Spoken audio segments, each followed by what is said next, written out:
गीता अध्याय 15 के श्लोक 16-17 में 3 प्रभु बताए हैं। ये 3 प्रभु कौन हैं? किस प्रभु की शरण में जाने के पश्चात जन्म और मरण समाप्त हो सकता है? 3 प्रभुओं में सबसे उत्तम परमात्मा कौन है? कैसा है? उसका क्या नाम है? इन सभी गूढ़ रहस्यों को जानने के लिए अवश्य सुनिए जगत गुरु तत्वदर्शी संत रामपाल जी महाराज के अमृत वचन। और इसी कोई भी कार्य आप देख लो, सारा विवश करके करवाया जा रहा है। ये नहीं करोगे तो ऐसा नहीं होगा, ऐसा नहीं करोगे तो ऐसा नहीं होगा। और वो सतलोक है जहाँ पर आप जिस सुख की यहाँ खोज कर रहे हो वहाँ मिलेगा। जैसे यहाँ हमने कहाँ तक कोशिश कर ली, रिमोट लगा लिए टीवी चलाने के, अंगूठा नहीं काम ना करना पड़े, मौज करें। लेकिन क्या एक रिमोट से काम खत्म हो गया? तो ये हमारी चेष्टा है कि हम काम थोड़ा करें, सुख गणा हो, धन गणा मिले, सुविधा सारी हो और काम करना नहीं हो। हम बच्चों को इसलिए पढ़ाते हैं अच्छे अफसर बन जावे हैं, काम थोड़ा और धन गणा और आराम से रहेंगे। आराम रूम तो उसने है नहीं, मुझे पता कितना आराम है नौकरी वाले ने। सारा दिन टेंशन में रहता है वो, जितना बड़ा अधिकारी बनता चला जाता। पर हम तो गधे हो गए, इन दुखों ने सहन करने के आदि बन गए, सहन मस्ती मान रहे हैं। झूठे सुख को सुख है ये मान रहा मनमोद, ये सकल चबीना काल का कुछ मुख में कुछ गोद। तो कहने का भाव ये है कि जो सतलोक में सुख है हम उसकी तलाश यहाँ कर रहे हैं। ये सुख साख तो किसी को है नहीं। तो प्रसंग चल रहा था, हम वहीं आते हैं कि परमात्मा हमारे लिए भटक रहे हैं। अच्छा, फिर हम क्या होगा? जैसे अब क्या बताते हैं कि इस ज्ञान के आधार से यहां कोई रह भी जागा, रह तो जाएंगे कुछ लास्ट से में, तो फिर क्या होगा? परमात्मा कहते हैं अभी जैसे इस भक्ति युग के दौरान और कोई नाम टूट गया किसी कारण से, उसने गलती कर दी।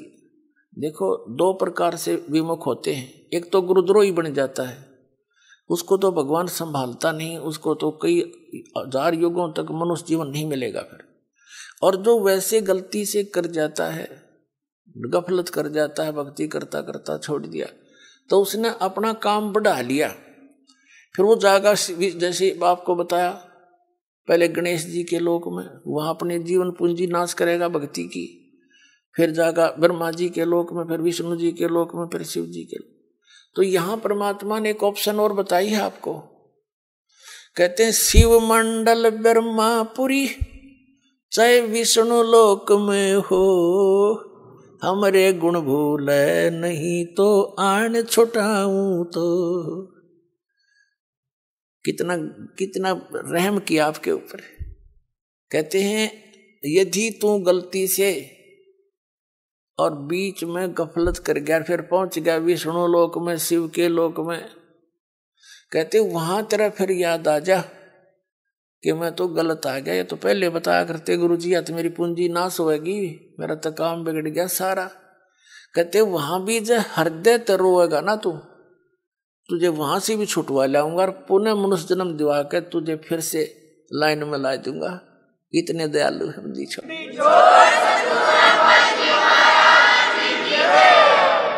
शिव मंडल ब्रह्मापुरी चाहे विष्णु लोक में हो, और हमरे गुण भूले नहीं। ये गुण है भगवान के, ऐसा दयालु है, ये कर्म करने चाहिए, इनकी पूंजी हमने यहाँ नहीं प्रयोग करनी है, ये तो हमारे साथ धोखा हो रहा है। कहते ये गुण याद रह गए वहां भी।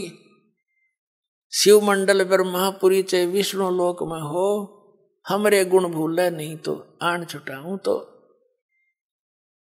और फिर क्या होगा? जैसे लास्ट में जो रह जाएंगे, लास्ट के क्या होगा? लास्ट जो भक्ति इस कलयुग में हजारों वर्ष तक ये अब चलेगा, दाता की दया होगी, क्योंकि प्रॉमिस है परमात्मा का कि इस पिछली पीढ़ी में जहाज भर भर ले जाऊंगा सतलोक में अपने बच्चा की, और वहां ठाठ कर देंगे।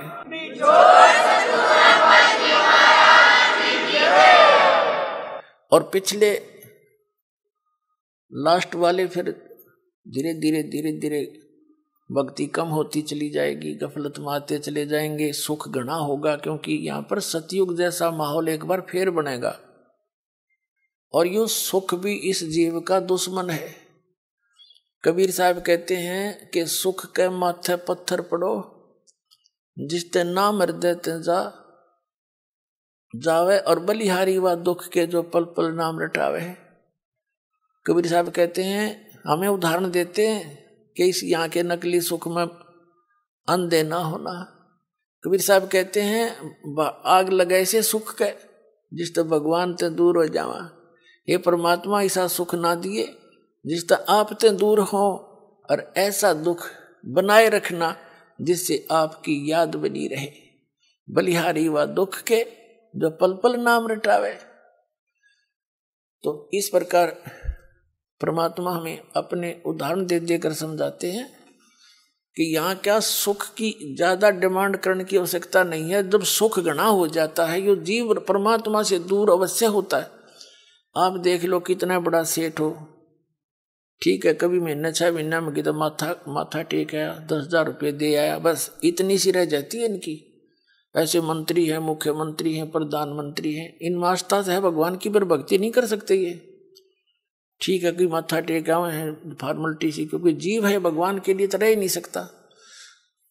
तो वो भगवान अगर इस मार्ग पर उनको लगाना चाहो, आज नेड़े भी ना हो, उन्हें तो बकवाद चाहिए, अच्छी बढ़िया बढ़िया कोठी, लंबी कार, सामने घूटी छूटी, कलबा में बकवाद करनी, तो ये छोड़नी पड़े, तो वो छोड़ नहीं सकेंगे। वो जब छोड़ देंगे जब गधे बन लेंगे फिर को मार छुटवा होगा उनकी सारी।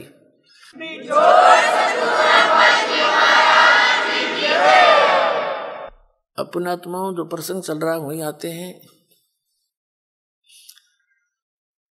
अब क्या बताते हैं, जैसे प्रसंग ये चला है कि आप जी इस परमात्मा के शरण में आए हो और आप कुछ धर्म पुण्य भी करते हो, क्योंकि हर तरह से ज्ञान दिया जाता है। और आप ये सोचते हो कि भी कई बार ऐसा सोच लेते हैं कि मैंने जो है ना नाम लिए भी इतने दिन हो गए, सतनाम भी मिल गया, पाठ भी करा दिया, ज्योति भी चढ़ा दी, और फिर भी कोई ना कोई आंट अडांस, यानी कोई ठीक होगी एकादीत हमारे कर्म की, कोई इनको बनी ही रहती है, इतने पाप हमारे इकट्ठे। तो वो ये सोचे, कई तो ऐसे पता लगा जब अब तो इतना ध्यान नहीं रहता दास को, क्योंकि संगत ज्यादा होगी, भगवान के बच्चे बहुत हो गए। पहले 100-200 भगत थे शुरू में, और उनको इतने सुख दिए परमात्मा ने, अपने मुंह से बताया करते, उनकी जीभ का जुबान का थूक सूख जाता था सुख बताते बताते। और फिर वो आना ही छोड़ जाते, उनसे पूछा करता, अन्य से वो नहीं आए, क्या हुआ? वो जाकर पता करते, आपको याद कर रहे थे गुरुजी, आप आए नहीं सत्संग में। तो वो क्या कहते थे कि हमने तो यह चीज मांगी थी, एक वो हमने मिली नहीं। अब परमात्मा कहते हैं, और साथ में ये उलाना दे, हमने पाठ भी करा लिया, 1 साल हो गया, नाम भी ले रखा था, ये ऐसे ऐसे हमारे साथ ऐसे हो गया। तो उनको फिर भगत समझाया करते थे कि आपको ये सुख भी हुए थे। कहा ये तो हुए थे, पर यूं तो ना होया, और तो हुए थे पर एक ना होया। अब कहने का भाव ये पुण्यात्माओं, ये भी ज्ञान की कमी के कारण मार खा जीव। तो दास की चेष्टा ये रहती है कि आपको अध्यात्म ये संपूर्ण ज्ञान करवाऊं, और संपूर्ण ज्ञान होए बिना आप भक्ति नहीं कर सकते। कबीर साहब कहते हैं, ज्ञान संपूर्ण होया नहीं और अर्धा नहीं छदाया छदावे, और देखा देखी भक्ति का यो रंग नहीं ठहरावे। तो जब तक आपके हृदय में जख्म नहीं हो जाएगा कि स्थान के अतिरिक्त कितने ठिकाना नहीं है, और इस भक्ति इस भगवान ऐसा भगवान नहीं, ऐसा ज्ञान नहीं, और यहाँ भी कोई थोड़ी बहुत ठूठा है तो या होने दे फिर इसने। इसका कारण क्या है कि जैसे इस तरह के अनजान व्यक्ति कह ही देते हैं, ये भी कर दिया जी, ऐसा हो गया जी, ऐसा नहीं हुआ मुझे। तो सुख एक विचार करने की बात है। सर्दी के अंदर सर्दियों के अंदर आप दिसंबर जनवरी के महीने में आपने स्वेटर पहन रखी है, जर्सी पहन रखी है, और फिर भी सर्दी लग रही है आपको, तो उसका क्या विकल्प है? क्या समझदार व्यक्ति होगा, क्या वो उस जर्सी ने भी उतार कर धर देगा? अगर मुझे ठंड भी लग रही है, मैंने जर्सी भी पहन रखी है। इस नाम को छोड़ना, इससे दूर होना, इस बहाने कि इतना कुछ कर दिया थोड़ा, वो फिर भी काम नहीं बन पा रहा, यानी कुछ हानि है। तो पुण्यात्माओं, जितना वो जर्सी का काम था, इतना प्रोटेक्शन वह आपका कर रही थी। अरे इसने उतार देगा तो नमूनिया होगा, होता के समझदारी करोगे? यानी जितना भजन भक्ति सुमरण आपने किया है, उतना प्रोटेक्शन आपको प्राप्त है। लेकिन सर्दी ज्यादा है, काना के हाथों के लग रही है, तो यह लागण दे, या आपका नमूनिया नहीं कर सकती जब जर्सी ना उतारोगे तो, और ये चली जाएगी तो महीने 2 महीने में। तो कहने का भाव ये है, जितनी भक्ति धर्म धन दान आप कर रहे हो, ये उतना ही आपका प्रोटेक्शन होता जा रहा है। और थोड़ी बहुत सर्दी, यानी पाप कर्मों की सर्दी घनी है आपकी, और थोड़ी बहुत की तो कान कून का लगा है तो लागण दे इसने, इससे बचाव बहुत है। जब जर्सी तार दी तो नमूनिया होगा, मरेगा जल्दी, काम बनेगा। तो उसका प्रोटेक्शन क्या है? मान लीजिए जर्सी से भी सर्दी लग रही है तो कंबल ओढ़ ले, और यानी प्रोटेक्शन है बढ़ा इसका। यानी धर्म करते करते, भजन करते करते भी आपके ऊपर कुछ ऐसी वस्तु फिर भी थोड़ी बहुत लगती है आपको सर्दी कर्मा की, तो उसका प्रोटेक्शन कर, भक्ति है बढ़ा, धर्म बढ़ा। और द्वार धनी के पड़ा रहे, धक्के धनी के खावे, 100 काल जगजोली पर द्वार छोड़ नहीं दो। ये है इसका एक सीधा सा फार्मूला, इसने अपना कर रखियो। ये आपको जो है कि वो इंस्ट्रक्शन दी जाती है सत्संग में, कहीं मार ना खा जाओ। तो इस प्रकार आप सोच विचार से चलोगे। कैसे? जैसे गीता अध्याय नंबर 7 के श्लोक नंबर 29 में क्या बताया है कि जरा मरण मोक्षाय यतन्ति ते ब्रह्म मामाश्रित यतन्ति ये ते ब्रह्म विदु ते ब्रह्म तत्व विदु और कृष्णम अध्यात्म कर्म च अखिलम। इसका सीधा सा अर्थ है कि जो प्राणी, जो साधक मेरे इस ज्ञान का आश्रय करके कि तत्वदर्शी संतों की खोज कर अर्जुन, चौथे अध्याय के 34वें श्लोक में कहा, और तत्व ज्ञान भी बता दिया चौथे अध्याय के 32वें श्लोक में कि उस सच्चिदानंद घन ब्रह्म के द्वारा अपने मुख से बोली गई जो वाणी है अध्यात्म मार्ग की, वो तत्व ज्ञान है। उसको उसमें विस्तार के साथ सब धार्मिक यज्ञों की, अनुष्ठानों की जानकारी दी गई है, वो तत्व ज्ञान है। चौथे अध्याय के 34वें श्लोक में कहा कि उस तत्व ज्ञान को तू तत्वदर्शी संतों के पास जाकर समझ। उनको दंडवत प्रणाम करने से, यानी आधीनी, सबसे पहले आधीनी होती है भक्ति में। आधीनी नहीं है तो आप भक्त नहीं बन पाओगे। जैसे लड़का, जैसे कोई बच्चा मिलिट्री में भर्ती हो गया तो वहां पर उसको सारे गुर सिखाए जाएंगे युद्ध करने के, आपत्ति में कैसे अपना बचाव करना है, उसके सारे पिट्ठू पैठू लगा के उनकी रिहर्सल कराई जाती है, और लंबे पेट पलनियां चलाए जाते हैं कोणियों के ऊपर काफी दूर तक, ताकि ये संघर्ष करने के योग्य हो जा। और वो बच्चा आके वहां करे नहीं उन क्रियाओं को, तो उनको कौन रखेगा वहां फौज में? बाहर फेंक देंगे। तो यहां आप आए हो, हमने काल के साथ युद्ध करना है, यानी इस अज्ञान के साथ भी और काल के साथ भी। उससे बचने के लिए ये हमारे फॉर्मूले, दंडवत प्रणाम करे, आदि नहीं रहे, बुराई छोड़ दे। तो इन नैना नहीं करेगा तो फिर वो फौजी किसा, फिर वो भगत कैसा?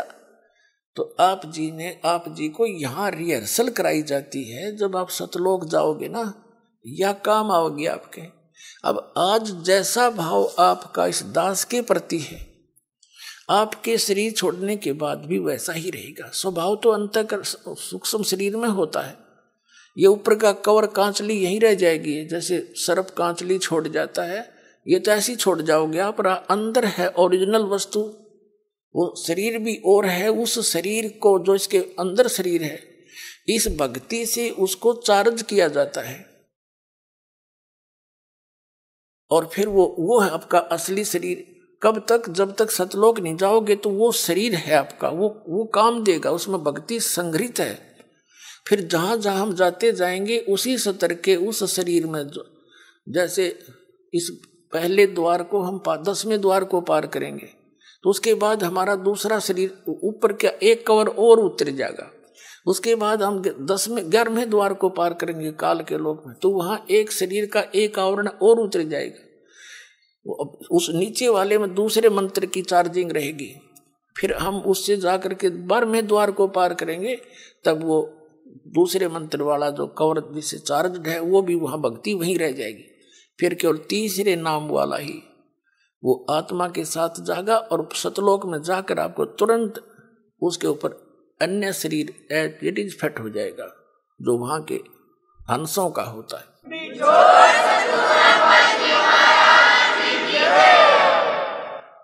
तो यहाँ क्या बताया है? परमात्मा पाने के लिए हमने फार्मूले जो गुरु बता रखे हैं भगवान ने, उनको अपना के चलना पड़ेगा। तो क्या बताते हैं कि कहे कबीर तुम चरण चित राखो जो सुई में डोरा रे। तो गुरु जी के प्रति आपकी धारणा ऐसे अभेद अटूट हो जानी चाहिए, आपकी श्रद्धा। तो प्रसंग चल रहा है कि सबसे पहले उसने बताया कि आधीनी से उनसे प्रसन्न करना तत्वदर्शी संतों से। फिर वो तत्वदर्शी संत तुझे वो तत्व ज्ञान बताएंगे। फिर 7वें अध्याय के 29वें श्लोक में हम फिर आते हैं। इसमें कहा कि माम आश्रित है, मेरे पर आश्रित होकर इस ज्ञान जो मैं बता रहा हूँ इसने कोई सिरोधार्य कर ले, ऐसी प्रयत्न करके उस तत्वदर्शी संत को खोज लेता है। माम आश्रित है, मेरे पर आश्रित होकर जरा मरण मोक्षाए यतंती ते, यतंती ये यानी जो जरा यानी बुढ़ापे थे, और मरण माने मृत्यु से, मोक्ष माने छुटकारे के लिए ही यतंती वो प्रयत्न करते हैं। तो वो कौन है? ते ब्रह्म तत्विदु, वे उस तत्व ब्रह्म को जान चुके हैं, और कृत्सनम अध्यात्म, पूरे अध्यात्म ज्ञान से परिचित है। कर्म च अखिलम, और सब कर्मों से परिचित है। क्या बताते हैं? सूक्ष्म वेद में भी कहा कि तुमने उस दरगह का मैल न देखा, धर्मराज के तिल तिल का लेखा। तुमने उस दरगह का महल नहीं देखा, तुमने उस धर्मराज के उस न्यायाधीश के दरबार का पता नहीं। वहां पर एक एक श्वास का भी लेखा है, तिल का भी हिसाब न्यारा न्यारा मिलेगा। आपने सोच भी गंदी रखी है ना, वह भी लिखी पाओगी वहां पर। और आपने सोच भी किसी का भला सोचा भी है, कर नहीं पाए, वो भी आपका गुड अकाउंट में पाओगा। क्या बताते हैं? चिट्टी पायल बाजे पैर, और साहेब सुनता है सब लहर। जैसे चिट्टी के कीड़ी के कोई घुंघरू बना के बांध है, पहले तो घुंघरू के बनेगा, वह पायल बनेगी किसी बाल से भी पतली। और कहते हैं उसका भी यदि थोड़ा सा शोर हो गया, यदि पहले दोस्तों शोर हो ही नहीं सकता। कहने का भाव है कि अगर उसकी भी चाहे पायल का खुड़का, चिट्टी के पैर की पायल भी थोड़ी बहुत खुड़का करेगी ना, साहिब सुनता है सब लहर। कहने का भाव ये है, आपकी सूक्ष्म से सूक्ष्म भी सोच को वो परमात्मा खूब सुनता है। तो कहते हैं तुमने धर्मराज का, तुमने उस दरगाह का मैल नहीं देखा, धर्मराज के तिल तिल का लिखा। आपको सत्संग में बताया जाता है कभी अपनी नियत किसी के दूसरे के धन पे या पराई स्त्री पे भूल कर सपने में भी नहीं करना। अपने मन को हमने परमात्मा के रंग में रंगना है। और यहाँ से चलते समय फिर यही बकवाद बहाऊंगी, जैसे त्रिकुटी पर गए वहां तो काल का भयंकर जाल है, वहां डांस हो रहे हैं, बड़ी बड़ी स्टेज लगा कर सुंदर सुंदर लड़कियां नाच रही हैं, और आपकी जैसी वृत्ति यहाँ होगी, उड़े जा खड़े होगी नौकर का था ने, इतने वो परमात्मा जालेंगे काल गोदी पकड़ के, अरे ठोक देगा उड़े, फिर ठा के स्वर्ग में अंडे जी धक्के खांदे। ये कर्मता संग जन्म हो गया हमने करता ने। तो ये जैसा स्वभाव आप यहाँ बनाओगे ये आपके आगे काम आओगा। तो क्या बताते हैं, तो यहाँ बताया है कि जो वही व्यक्ति पार होगा जो पूरे अध्यात्म मार्ग से परिचित और तत्परम से परिचित। गीता अध्याय नंबर 8 के श्लोक नंबर 1 में अर्जुन ने प्रश्न किया कि किम तत्परम किम अध्यात्म और किम कर्म पुरुषोत्तम। वो तत्परम क्या है, जो अध्यात्म मार्ग क्या है, अध्यात्म तो उसने बता दिया, तत्वदर्शी संतों के पास जाके समझ ले, वो बताएंगे। और तत्परम के बारे में 8वें अध्याय के 3 श्लोक में श्रीमद् भगवद गीता में कह रहा है गीता ज्ञानदाता कि वो परम अक्षर ब्रह्म है। इससे ये सिद्ध हो गया कि गीता ज्ञानदाता से अन्य है वो परम अक्षर ब्रह्म, और ये है वो तत्वदर्शी संत जो आपको कृत्स्नम अध्यात्म बतावेगा, यानी पूरा।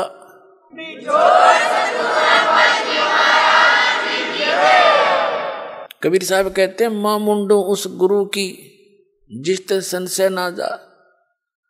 कहते धिक्कार ऐसे गुरु से जिसका आपका शंका निवारण नहीं होता और आपका जीवन नाश हो जाता है। तो क्या बताया है इसमें कि जो कबीर साहब कहते हैं ज्ञान संपूर्ण होया नहीं, अर्धा नहीं छदावे, और देखा देखी भक्ति का यो रंग नहीं ठहरावे। अब पुणात्माओं, इस भक्ति मार्ग में सबसे पहले गुरु की भूमिका होती है। और कबीर साहब कहते हैं गुरु मानुष कर जानते ते नर कहिए अंध, ओवे दुखी संसार में आगे काल के फंद। गुरु को मानुष जोग ने और कर चरणामृत को पान, ते नर नरक में जावेंगे योग योग हो समान। यानी वैसे जैसे गुरु जी को आपने एज ए गॉड ट्रीट करना है। पुणात्माओं, जो परमात्मा स्वयं आए थे कबीर जी, तो उन्होंने भी अपनी झलक किसी को विशेष भगत को ही छोड़कर अन्य किसी को ये महसूस भी नहीं होने दिया कि वो स्वयं उतरे हैं। और वो खुद कहते थे वो परमात्मा भाई सतलोक में रहता है, वो सदा सुखदाई है, वो अविनाशी है, तुम वहां से आए हो, वहां जाकर ही तुम्हें सुख होगा, वहां जाने की विधि ये ऐसे है। बस वो तो स्वयं परमात्मा भी थे, लेकिन गुरु अलग होता है, परमात्मा भिन्न होते हैं। गुरु तो केवल उस परमात्मा से मिलाने वाला आपका एक मीडिया होता है, उस परमात्मा से मिलाने वाला होता है। परमात्मा अलग है, गुरु अलग है, लेकिन गुरु उस परमात्मा का कृपा पात्र होता है। अब परमात्मा कहते हैं कि आप जी ने यहां अपने गुरु जी को एज ए गॉड ट्रीट करना पड़ेगा, भगवान की तरह व्यवहार करना पड़ेगा, उनको भगवान मान कर रिहर्सल करने पड़ेंगे, अपने मन पापी को सेट करना पड़ेगा, आपने दुष्विचारों को रोकना पड़ेगा। संघर्ष रिहर्सल है ये आपकी, यहाँ बुलाकर आपको यहाँ क्रियाएं कराई जाती हैं, दंडवत प्रणाम कराया जाता है, आपसे 2 पैसे दान कराए जाते हैं, और दान से ही आपको फिर यहाँ की सुख सुविधाएं मिलती हैं। कहते हैं देते को हर देत है, जहां तहां से आन, अन्ना दिया फिर मांगते फिर यो, परमात्मा सुने नहीं कान। तो जब तक हम दान नहीं करेंगे, धर्म नहीं करेंगे, तो आपको देगा कहाँ से? जैसे आप देखते हो एक तो कारों में चलता है और एक भीख मांगता फिर कागज चुग गए। अब वो दिए बाबा को चौनी ना दे, सैकड़ा में एक आधा को दे जा, 2 रुपये मुश्किल दे। तो कहते हैं देते को हर देत है। आज एक व्यक्ति के ठाठ हैं आगो तो आगो, यहाँ झूठी यहाँ के ठाठ जो है, कार भी है, कोठी भी है, फैक्ट्री भी लगा रखी है, तो वो पिछले जन्म का पुण्य है उसका।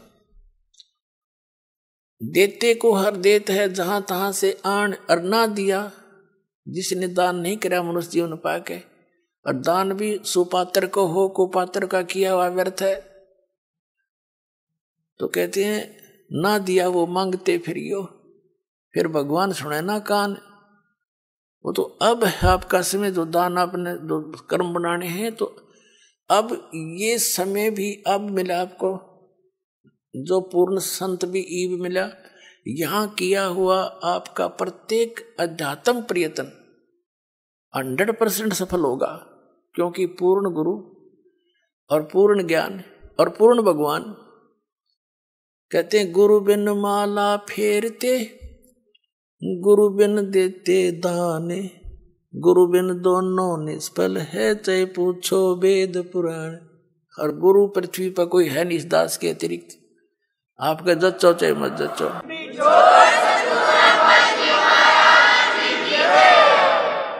आपको यकीन हो या ना हो, ये सच्ची बात समझ लेना। बुद्धिमानों को तो यकीन हो ही चुका होगा, ये सारे दिखा दिए किसे गुरु थे।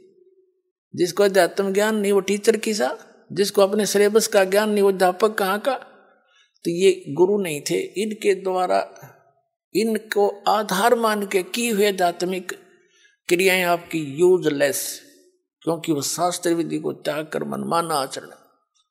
तो शास्त्र अनुकूल साधना और अधिकारी इस दास को बनाया है।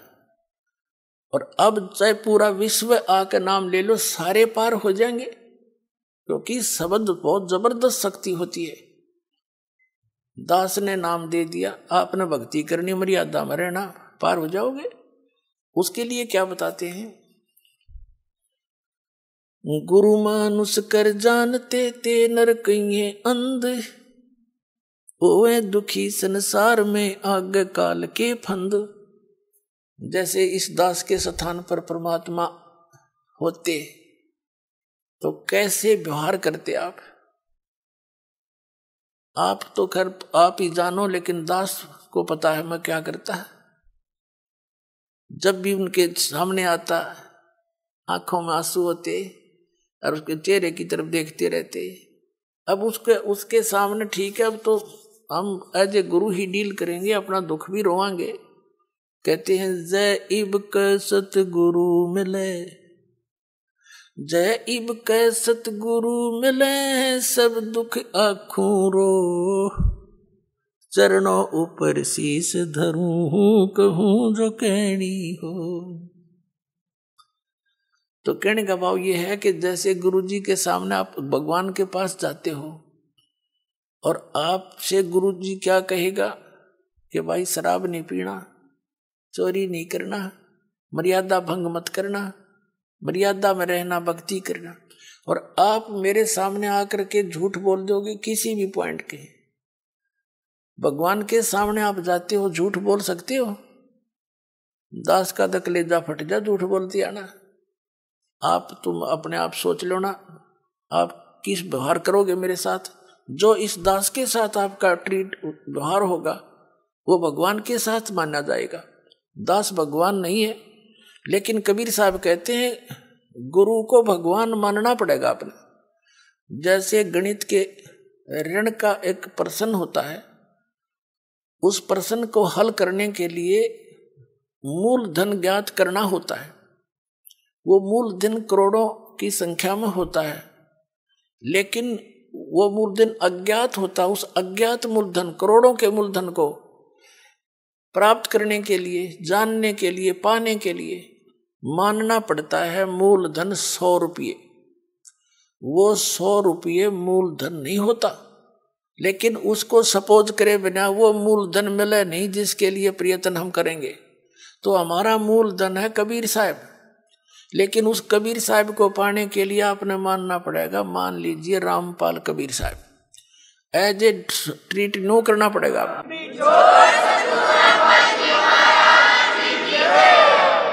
और ऐसे सपोज करे बिना आप पा नहीं सकते उसको।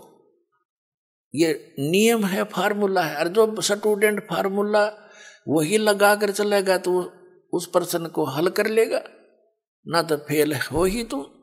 तो हमने फेल नहीं होना। जब इस परमात्मा की स्कूल में आए हो, विद्यालय में, तो सारे फार्मूले लाओ। जब वह सफल हो गए तुम, तो कहते हैं मान लीजिए गुरुजी भगवान है, और भगवान के पास फिर गुरु सम्मुख ले झूठ संजोई, निश्चय नरक पड़े से सोई। वेद पुराण कहे सब साखी, साखी शब्द सब यूं बाकी। मानुष जन्म पाके खोए, और सतगुरु विमुखा युग युग रोए। गुरु सम्मुख ले झूठ संजोई, गुरु खा के झूठ बोले, निश्चय नरक पड़े से सोई। तो परमात्मा कहते हैं गुरु मानुष कर जानते ते नरकइये अंध, ओए दुखी संसार में फिर आग गए यम के फंदे। अब क्या होगा पुण्यात्माओं, जैसे क्या बताया है कि शरण पड़े को गुरु संभाले, जान के बालक भोला रे। कहे कबीर तुम चरण चित राखो, ज्यों सुई में डोरा रे। ऐसा भेद संबंध बनाओ अपने गुरुदेव के प्रति, वो नकलियों के प्रति नहीं। नकली तो काल के दूत है, उन्हें तुरंत त्याग दो। कई भक्त चिंतित हो जाते हैं कि कहीं हम उन गुरुओं को छोड़ दें और कहीं हमारे ऊपर आपत्तियां ना आ जाए। आपत्ति तो उनका शरण में आऊंगी तुमने, उन्हें छोड़ दें तो जान बचेगी तुम्हारी। कबीर साहब गरीबदास जी कहते हैं झूठे गुरु का लीतर लावे और करते काट घसीटे, इनके पीटे पाप नहीं है, इन निश्चय पीटे। इसे घटिया ये गुरु है, ये अनमोल जी उनका नाश करने लग रहे, अपना भी आप श्रद्धालुओं को मिसगाइड कर रहे। तो कबीर साहब कहते हैं झूठे गुरु के पक्ष को और तजत न लावे वार, और द्वार न पावे शब्द का वो भटके वार ही वार। फिर कहते हैं जब लग गुरु मिले नहीं साचा, तब गुरु करो, तब तक गुरु करो 10 पाचा। जब तक सच्चा गुरु नहीं मिले चाहे कितने गुरु बदलने पड़े, उसमें पाप नहीं लाभ होगा। कहते गुरु की कबीर डूबे थे हम उबरे, गुरु की ज्ञान चमक, और बेड़ा देखा जर्जरा उतर चले फड़के।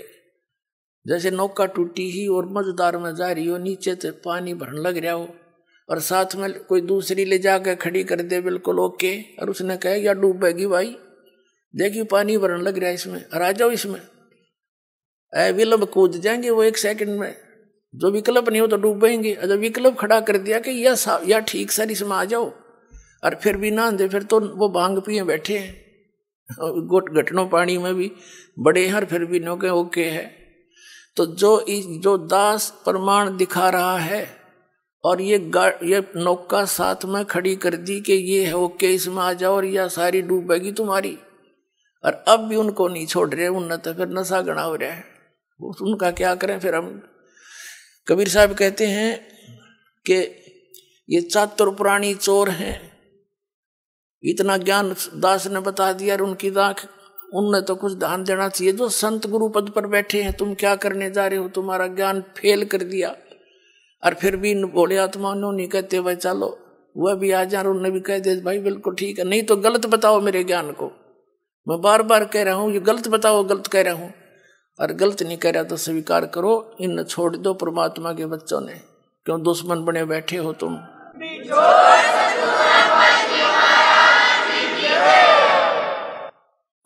तो पुण्यात्माओं ये जो है जितने भी संत हैं, अब इनको सोचना पड़ेगा। विवश कर दूंगा, ऑनलाइन रखूंगा इन्हें जब तक यहाँ नहीं भर लेंगे। कहा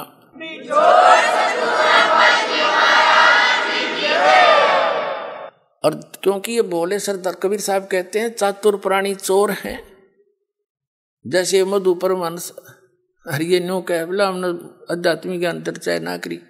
इससे सिद्ध है कि ये परमार्थी नहीं है। अगर ये संत होते तो रूपदास जी की तरह कह देते धर्मदास को कि बेटा जा अपना कल्याण करा ले, मेरे तो समझ में आती नहीं, और तुझे गुरु मिल गया है तो जा कल्याण करवा ले। तो उसने छोड़ दिया तो बोली आत्मा आ गया और कबीर साहब के चरणों में गिर गया। फिर तो पूछो मत, फिर तो सारी ये बात समझ में आ गई है, भगवान मेरा तो नाश हो जाता, मैं तो डूब गया था। बताइए जीव कहाँ जाएंगे जो आपके शरण में नहीं आते। परमात्मा ने कहा था तू ज्यादा चिंता मत कर, या बिचली पीढ़ी का समय आओगा ना जो 5500 वर्ष बीत जाएगा कलयुग, तब देखूंगा मैंने सारा ने, और तू भक्ति कर, तेरे वंश भी तभी पार होंगे जब मैं दोबारा आऊंगा। अब परमात्मा ने आए तो 10 भेज दिया पुण्यात्मा, 100 की 100 साची मान लेना। ये सब प्रमाण बताने लग रहे हैं।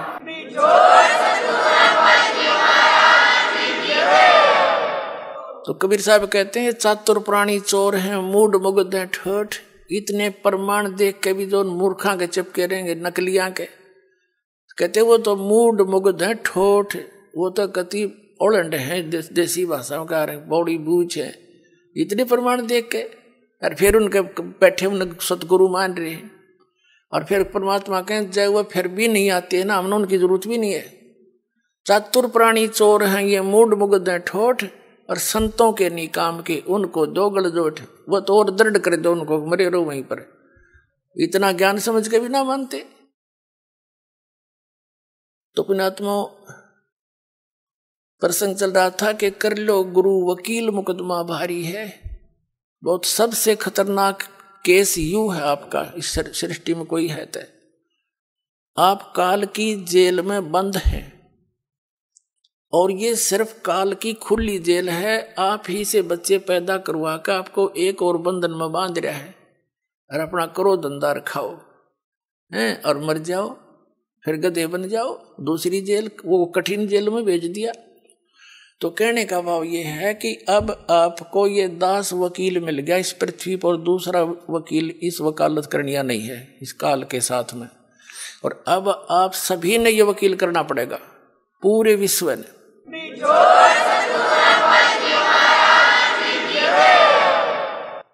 और उसके लिए क्या बताया है आप जी, जैसे बताई दिया कि प्रथम मंत्र जो आपका जाप है, आपके इन सभी कमलों कैसे बरी कराएगा आपको। जैसे ये राधा स्वामी पंथ वाले और जय गुरुदेव पंथ वाले, ये एक विचार है इनके एक जैसे, क्योंकि ये राधा स्वामी पंथ से ही निकले हैं, आगरा वाले से ही, और ये व्यास वाला भी, और धन धन सतगुरु सच्चा सौदा सरसा और जगमाल वाली वाले, ये निरंकारी, ये ठाकुर जी वाले, ये सारे एक कुएं का पानी है। जनोद वाला जो बयानी में बना रखे, ये इनका, ये क्या कहते हैं कि हमारे गुरु हम तो सीधे त्रिकुटी पर ध्यान लगाते हैं। त्रिकुटी पर हमने नीचे के इन कमलों की कोई आवश्यकता नहीं है। देखे घर का राज बना रहे हैं, हमने हम विदेश में हैं और स्वदेश जाना है मान लीजिए, और वहां से वापस आने के लिए आपने वहां के सभी नो ड्यूज सर्टिफिकेट लेने पड़ेंगे, और तब आपका वापस आने का सारी क्लियरेंस होगी, तब आप वापस आ सकते हो। और आने के लिए फिर किराया भी चाहिए आपने। तो ये यहाँ हम जो रह रहे हैं, जैसे किसी ने टेलीफोन का कनेक्शन ले रखा था, बिजली का, पानी का, गैस का, धंधा ठीक होने ना होने के कारण वो सारे कट गए, उनके टैक्स दिए नहीं, तो दूने कंगाल हो गए। तो उस समय कोई ऐसा गारंटर चाहिए आपने जो सरकार से आपकी सुविधाएं चालू करवा दे, और फिर आपसे कहेगा कि आप अपनी कमाई करो और टैक्स भरो। तो बहुत अच्छी बात होगी, कमाओगे तो टैक्स भी भर दोगे। तो दास आपका गारंटर बना दोबारा, आपके ये सारे कनेक्शन चालू करवा दिए। अब इनके ये मंत्र जाप करो, इनकी मजदूरी करो, या साधना है, पूजा नहीं है। पुण्यात्माओं, पूजा और साधना में बहुत अंतर होता है। पूजा तो वो कसक है किसी वस्तु के पाने की, जैसे हमने जल प्राप्ति करनी है और जल पृथ्वी में है, तो हमारे अंदर जो पूजा है वो तो जल है पूज्य। उसके पाने के लिए जो भी हम प्रोसीजर अपनावाएंगे, जो इंस्ट्रूमेंट यूज कराएंगे, वो वही हो जो उस पानी को, पूज्य वस्तु को प्राप्त करा दे। इब हम लकड़ के लठ के ना वो खोदन लगे, कद तक खोदेंगे इसने। यानी जो गलत नाम है वो लकड़ के लठ से धरती खोद रहे हम, वो कभी नहीं हो सकता, वहां तक पहुंचे नहीं सकते। तो उसके लिए इंस्ट्रूमेंट है बोकी और पाइप। जैसे सतनाम आपका है, ये बोकी और समझ लो पाइप है। और इसको लगाएंगे तो यह मजदूरी है। ये 2 मंत्र, ये हमारा जाप, ये हमारा पूज्य नहीं है। उस पूज्य वस्तु को पाने के लिए ये इंस्ट्रूमेंट है हमारे, या साधना है, या मजदूरी है। और पूजा हम जल की कर रहे हैं, हम पूजा कबीर साहब की कर रहे हैं, सतलोक जाने की, उस सुख को पाने की। और ये जितने भी मंत्र हैं ये हमारे इंस्ट्रूमेंट हैं, ये हमारी साधना के हथियार हैं, ये औजार हैं हमारे।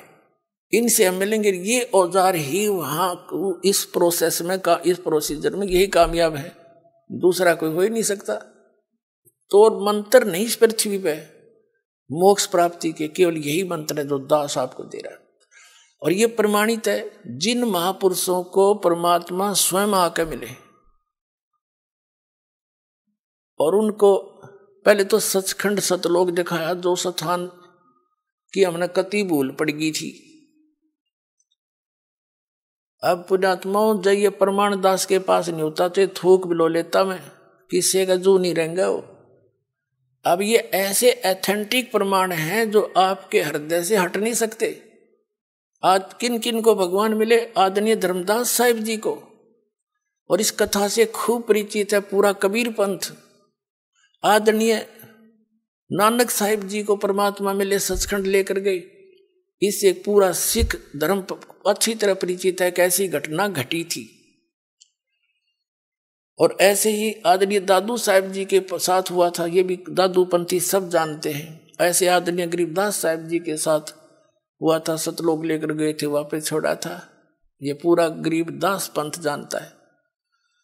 ऐसे घीसा दास साहिब जी के साथ हुए थे। तो कहने का भाव ये है कि उन महापुरुषों को उस परमात्मा ने कौन सी साधना दी थी सतलोक जाने की, तो वही हमने आवश्यकता पड़ेगी, उससे अतिरिक्त कोई भक्ति नहीं, कोई साधना नहीं। तो वो कौन से मंत्र थे? वो यही थे वो मंत्र।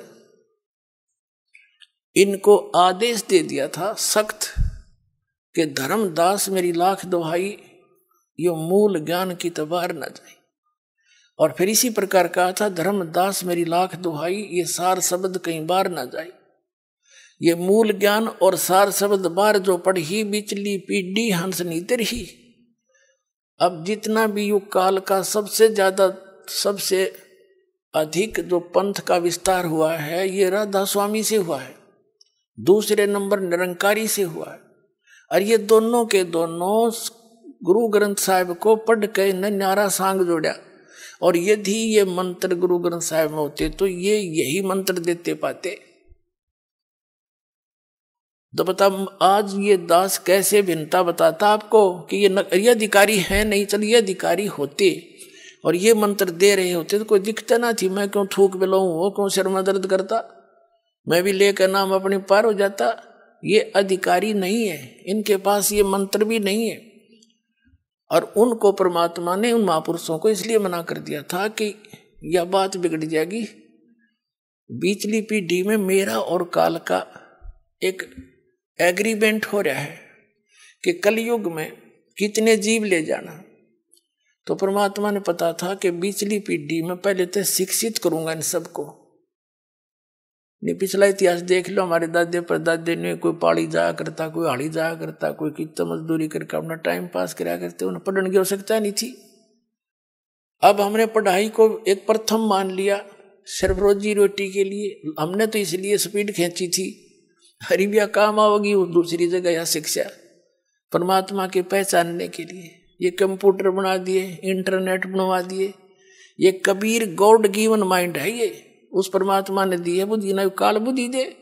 ये तो पहले पिछला इतिहास देख लो, रथों में 4-4 5-5 गधे जोड़ कर ये खच्चर घोड़े और घसीटे अंडा करते, उसने सबसे बड़ी सवारी में अन्या करते। वो कोई तरीका था, एक नोन बाजो वैरो लठम लट्ठा गेला।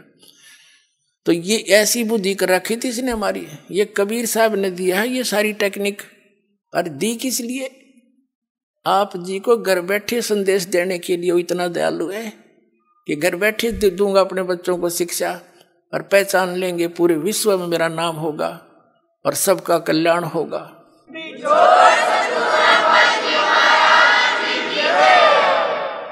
तो कहने का भाव ये है पुण्यात्माओं, परमात्मा कहते हैं कि ये राधा स्वामी वाले कहते हम तो सीधे तिरकुटी बजाते। तिरकुटी तो इनने बरवाड़ा का बस स्टैंड मान रखा है। हाँ, पैदल गए, पैदल पहुंच गए, साइकिल ठा, साइकिल पर बैठ कर पहुंच गए। तिरकुटी बजाने के लिए अंगा लगेगा। तिरकुटी इन बेरा भी कोई ना तिरकुटी है कहाँ, सुन रखी है कबीर साहब की वाणी में। किसी को नहीं पता इन संतों को तिरकुटी है कहाँ और क्या सचित है वहां पर। मारे सट्टे सुड़ी सुनाई। तो ये सारे आप सीधे हो जाएंगे। भगत समाज बुद्धिमान है, बोले बाले श्रद्धालु बैठे हैं अभी तक इन्हों सोच के कि देखेंगे। और अब तो वो इस ऐसे बैठे हैं कि यूं चला जाएगा जब देखेंगे पाछे थे। वो ग्रुप के ग्रुप सेट हुए बैठे हैं, लेकिन अंदर से खोखड़े हो लिए सारे। ये राधा स्वामी वाले, धन सतगुरु वाले, ये कबीरपंथी सब खाली करके दिखा दिए। इनके थैले नू उलट दिए, ऊपर बोर्ड के में था पाया खाक इनमें।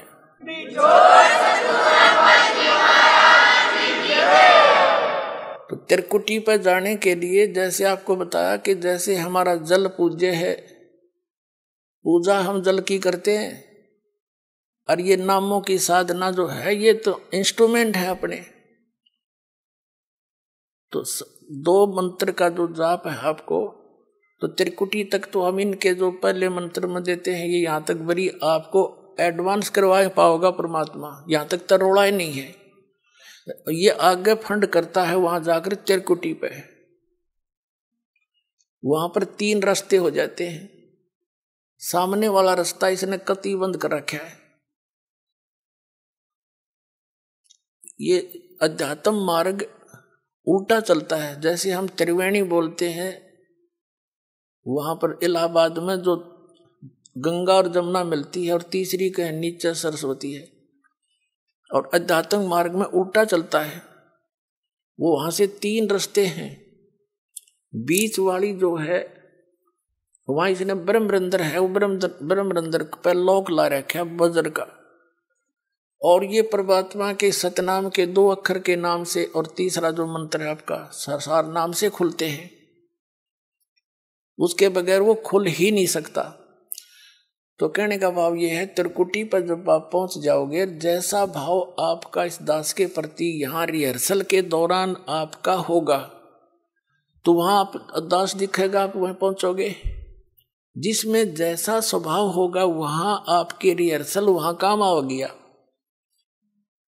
और वहां बहुत से मेला भरा होगा, कोई कुछ कह रहा होगा, इसने के बेरा यू तो नू है, जैसे अब भी आप बहुत कुछ सुनते हो समाज में। तो वहां जाकर यदि तुम डगमगोगे, तारी बात बिगड़ जाएगी। तो यहाँ रिहर्सल इसलिए कराई जाती है, गुरु मानुष कर जानते ते नर कहिए अंध, होवे दुखी संसार में आगे काल के फंद। तो हम जैसे जल की प्राप्ति के लिए बोकी और पाइप प्रयोग कर रहे हैं, तो ये सतनाम जो है ये बोकी और पाइप समझ लो। अब सतनाम से भी मोक्ष नहीं, और अकेला सोहम नाम जप करने से भी लाभ नहीं। जैसे कबीर साहब की एक वाणी है कि जो जन होगा जो हरि, वो लेगा शब्द बिल गाए, और सोहम सोहम जप मेरे व्यर्था जन्म गवाए। आइए अब हम उन श्रद्धालुओं के अनुभव जानते हैं जो जगत गुरु तत्वदर्शी संत रामपाल जी महाराज जी से दीक्षा प्राप्त कर चुके हैं तथा उनके द्वारा बताए गए भक्ति मार्ग पर चल रहे हैं। बहन जी नमस्कार। सत साहब जी। क्या नाम है आपका? जी ममता। कहाँ से आए हैं आप? जी हम लोग गांव सतनौर, डिस्ट्रिक्ट होशियारपुर, पंजाब से आए हैं। संत रामपाल जी महाराज से नाम दीक्षा लेने से पहले आप क्या भक्ति करते थे? जी उनसे पहले जुड़ने से पहले हम लोग ने सतपाल जी महाराज जी की शरण में गए हुए थे। हमें ये था कि परमात्मा से जुड़ने के लिए गुरु बनाना बहुत ज़रूरी है, तो इसलिए हम लोग सतपाल जी महाराज जी की से नाम उपदेश लिया था। कितने साल तक आपने उनकी भक्ति की? हमने 3 साल तक उनके बताए नाम का जाप किया। क्या भक्ति साधना बताई? उन्होंने बताया था कि सोहंग करना बताया था, सांसों से छोड़ते हुए लेते। अब तो मुझे याद भी नहीं रहा, क्योंकि जब पता चल गया कि इसमें कुछ भी नहीं है, ये सारे नकली जाप हैं। फिर उस भक्ति साधना से आपको क्या लाभ मिला? कुछ लाभ नहीं मिले जी। परेशानियां तो उससे पहले भी बहुत सारी चल रही थी। दिमागी तौर से भी परेशान थे, और फिज़िकली भी बहुत सारी परेशानियाँ थी, लेकिन उनसे यहाँ जुड़ने से बाद में और भी ज़्यादा बढ़ गई थी परेशानियाँ, फ़ायदा कोई नहीं हुआ था वहाँ से। फिर आप संत रामपाल जी महाराज की शरण में कैसे आए? ये हम लोग 2010-11 से सत्संग तो सुनते थे, लेकिन रेगुलर सत्संग कभी नहीं सुन पाए थे। लेकिन और थोड़ा सा ये भी हो जाता था कि हमें रेगुलर सत्संग ना सुनने की वजह से हमें लगता था कि गुरुजी संत रामपाल जी महाराज तो ऐसे ही दूसरों की सिर्फ बुराइयां करने के लिए सत्संग कर रहे हैं, ये है वो है, थोड़ा हंसी मजाक में उड़ा देते थे या थोड़ा गुस्सा भी आ जाता था। लेकिन फिर कभी कभी मेरे हस्बैंड कहते थे कि ममता कहीं ऐसा ना हो कि जो भी कोई सच्चा संत दुनिया में आता है तो दुनिया ने उसको गलत ही कहा है, कहीं यही संत रामपाल जी महाराज कहीं सच्चे संत परमात्मा के भेजे हुए संत तो नहीं हो, कहीं हमारा मनुष्य जन्म बेकार चला जाए। तो मेरे मन में भी आता था, मैंने कहा हाँ। और कहते जो हम भक्ति कर रहे हैं सतपाल जी की बताई हुई, कभी लगता ही नहीं है वो चीज़ें हमें मिल ही नहीं रही जो परमात्मा के बारे में सुनी है, उन चीज़ों का हमें कभी आभास ही नहीं हुआ। तो हम लोग दोनों के विचार एक जैसे ही थे, परमात्मा को पाने की इच्छा थी। फिर हम लोग हस्बैंड मेरे आर्मी में थे, हम लोग देहरादून में रहते थे, वहाँ से हमने ज्ञान गंगा किताब मंगवाने के लिए SMS किया, तो किसी वजह से शायद नहीं पहुँच पाई। फिर 2013 में हस्बैंड मेरे रिटायरमेंट होके हम लोग घर पे आए, तो वहाँ से फिर से हमने SMS किया, वही बातें फिर से दिमाग में आ गई थी, दिमाग आत्मा को झंझोड़ रही थी वो बातें कि कहीं हमारे ये मनुष्य जन्म सच में बेकार ना चला जाए, संत रामपाल जी महाराज ही कहीं असली संत ना हो और हम लोग इनसे वंचित रह जाएं। तो फिर ज्ञान गंगा हमारे पास 10 दिन में पहुंच गई थी। फिर उसके बाद तो हमने पूरी ज्ञान गंगा पढ़ी भी नहीं थी, थोड़ी सी बातें 15-20 पेज जो पढ़े उसको पढ़ के ही पैरों के नीचे से ज़मीन हमारी खिसक गई थी कि हम लोग गलत साधना में फंसे हुए हैं, गलत गुरु की शरण में लगे हुए हैं, हमें बचना है तो जल्दी से जल्दी बरवाला आश्रम पहुंच जाएं। तो 1 हफ्ते बाद ही हम लोग किताब पूरी पढ़ी भी नहीं, ज्ञान लेने के बाद ही वहाँ से नाम उपदेश लेने के बाद हमने ज्ञान को धीरे धीरे समझा। संत रामपाल जी महाराज द्वारा लिखित पुस्तक ज्ञान गंगा आपने पढ़ी, उसमें ऐसा क्या लिखा था कि आपके पैरों तले की ज़मीन खिसक गई? जी, उसमें लिखा हुआ तो उसमें बहुत सारे प्रमाण दिए हुए थे कि इस दुनिया से हमेशा के लिए संसार से छुटकारा पाना है, मोक्ष पाना है, उसके लिए पहले हमें जो देवी देवता हैं, ब्रह्मा विष्णु जी, गणेश जी, पार्वती जी, लक्ष्मी जी, सभी ये लोग सारे मिलके इस सृष्टि को चला रहे, इनका कारोबार सारा दारमदार उन पे है, तो उनका कर्जा उतारना भी ज़्यादा ज़रूरी है यहाँ से निकलने के लिए। तो उनका कर्जा उतारने के जो नाम जाप हैं वो सिर्फ असली संत ही दे सकता है, जिसको परमात्मा की तरफ से आदेश होगा। तो वो संत सिर्फ केवल इस धरती पे संत रामपाल जी महाराज हैं। उनके बारे में सारे प्रमाण भी हमने देखे, श्री गुरु नानक देव जी ने भी उनके बारे में लिखा हुआ है कि जो संत इन देवी देवताओं की उत्पत्ति के बारे में बताएगा, सृष्टि रचना के बारे में बता देगा खोल के, और कैसे किस किस देवता की उत्पत्ति कैसे हुई, जो भक्ति कैसे करनी है, सारा खोल के इस वृत्तांत को समझा देगा, रहस्य को, वही संत पूर्ण संत होगा। लेकिन कुछ अन्य संत रामपाल जी महाराज से खफा हैं, वो कहते हैं कि संत रामपाल जी महाराज उनकी निंदा करते हैं, आप क्या कहना चाहेंगे? हमारे हिसाब से पहले जैसे हम लोग दूसरे संत की शरण में, अब तो संत कहना भी हमें वो लगता है कि संत है ही नहीं कोई संत रामपाल जी महाराज के सिवा, क्योंकि हम लोग सारा सच झूठ जान चुके हैं। उनको सिर्फ इस बात से शायद चिढ़ होती है कि पता उन लोगों को भी है कि उनके पास कोई भक्ति नहीं है, कोई परमात्मा का रास्ता नहीं है, ज्ञान नहीं है। इस चीज़ का आभास जब हम लोग कर सकते हैं कि वो उन नकली संतों से भक्ति लेके जो कर रहे थे उससे हमें कुछ महसूस नहीं हुआ था, एहसास नहीं हुआ था, तो उन संतों को भी ये पता है कि हमारे पास कुछ नहीं है और हम लोग कुछ नहीं कर सकते। इसलिए वो उनको ये है कि हमारी दुकानें बंद हो जाएंगी। संत रामपाल जी महाराज सच्चाई दुनिया को खोल के बता रहे हैं, सबूतों के साथ दुनिया की आंखें खोल रहे हैं, तो उन्हें डर पड़ा हुआ है कि हमारी दुकानें कहीं बंद ना हो जाएं। देखिए, संत रामपाल जी महाराज के बारे में ऐसा भी कहा जाता है कि वो देवी देवताओं की भक्ति भी छुड़वाते हैं। जो लोग वर्षों से देवी देवताओं की पूजा करते आ रहे हैं, व्रत आदि करते आ रहे हैं, उनका एकदम से देवी देवताओं की साधना छोड़ना कहाँ तक सही है? क्या संत रामपाल जी महाराज देवी देवताओं की भक्ति छुड़वाते हैं? नहीं जी, वो देवी देवताओं की पूजा नहीं छुड़वाते। उनको मानने का, उनकी आराधना करने का सही रास्ता बताते हैं कि किस तरह से उनका किस जाप से हमें उनसे सुविधाएं मिलेंगी, उनसे लाभ प्राप्त होंगे। मैं बचपन से किसी देवी देवता को नहीं मानती थी। हमारे घर में हिंदू परिवार से रिलेटिव हूँ, लेकिन घर में सब पूजा पाठ होते थे, व्रत भी होते थे, लेकिन मैं 8-9 साल की उम्र में भी मैं उन चीज़ों को मानने को तैयार नहीं होती थी।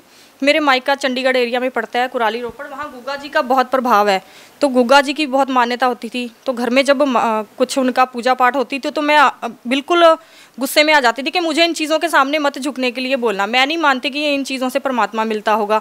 अब पता चल रहा है कि वो पिछली जन्म की भक्ति का असर था, कबीर साहब से हम जुड़े हुए थे पिछले जन्मों में, इसलिए वो बचपन से ही वो मन वहाँ उस तरफ नहीं टिक रहा था। लेकिन अब संत रामपाल जी महाराज द्वारा जो भक्ति बताई है, देवी देवताओं के उन्होंने हमें जाप दिए हैं, उनसे हमारे कर्जे मुक्त होंगे और हमें सुविधाएँ मिलेंगी, फिजिकली भी और दिमागी तौर पे भी, हर तरह से। आपको क्या क्या लाभ मिले संत रामपाल जी महाराज से नाम दीक्षा लेने के बाद?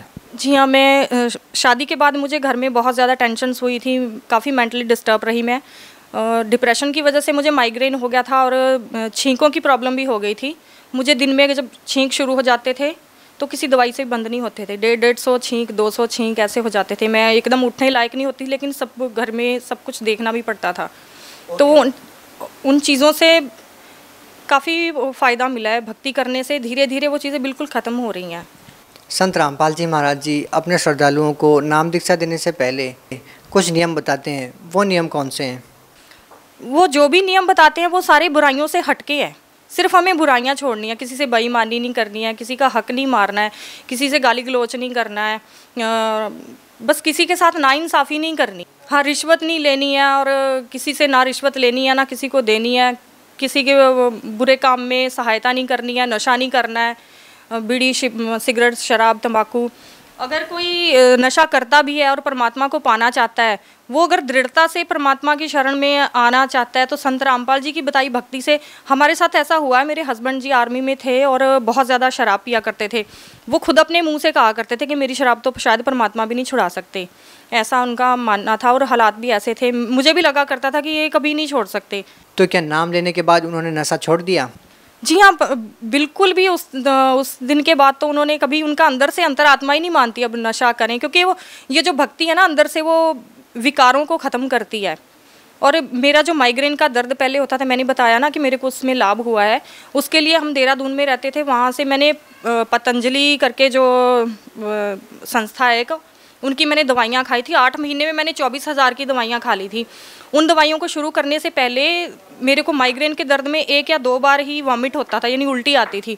लेकिन उन दवाइयों को लेते लेते मुझे 15-15, 16-16 उल्टियाँ आने लग गई थी, जिसकी वजह से वो किसी गोली से नहीं रुकती थी। फिर मेरे को नसों में इंजेक्शन देते थे, तब जाके मेरी उल्टी बंद होती थी। तो इन चीज़ों से छुटकारा मुझे सिर्फ रामपाल जी महाराज की बताई भक्ति से ही हुआ है।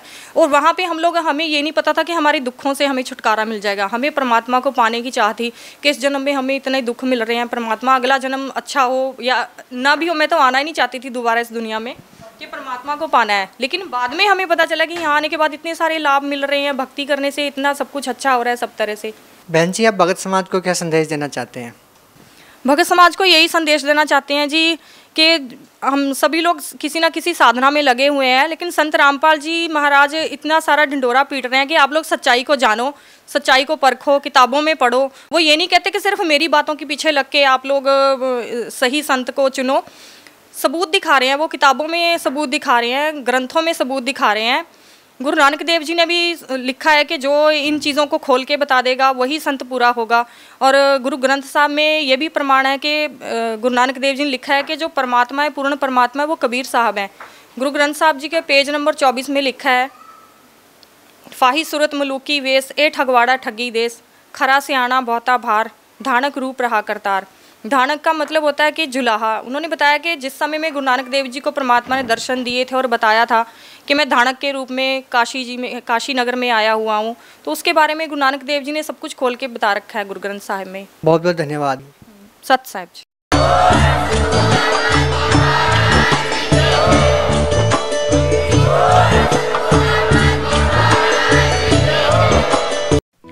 आप सुन रहे थे जगत गुरु तत्वदर्शी संत रामपाल जी महाराज के मंगल प्रवचन।